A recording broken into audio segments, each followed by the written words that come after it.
વડોદરાની ઓળખાણ કલાનગરી તરીકેની છે।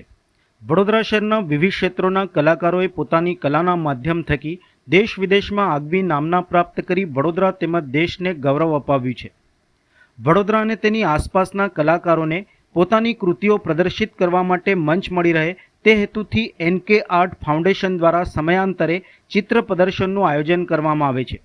તે શ્રેણીમાં આર્ટ પેરેડાઇઝ શીર્ષક હેઠળ ગ્રુપ આર્ટ એક્ઝિબિશનનું આયોજન આગામી 27મી અને 28મી જૂન 2026ના રોજ કીર્તિ મંદિર નજીક આવેલી આકૃતિ આર્ટ ગેલેરી ખાતે કરવામાં આવ્યું છે। આ ચિત્ર પ્રદર્શનમાં painting, sketch, mandala art, Lippan art, Madhubani art, landscape, realistic art, abstract art, Tanjore painting, photography, sculpture અને બોટલ આર્ટ સહિતની વિવિધ કલા શૈલીઓની કૃતિઓ પ્રદર્શિત કરવામાં આવશે।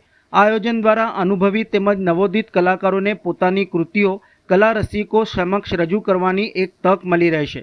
આયોજકો દ્વારા વડોદરાના કલા રસિકોને આ પ્રદર્શનની મુલાકાત લઈ કલાકારોને પ્રોત્સાહન આપવા તથા વિવિધ કલા શૈલીઓની કૃતિઓ નિહાળવા અપીલ કરવામાં આવી હતી।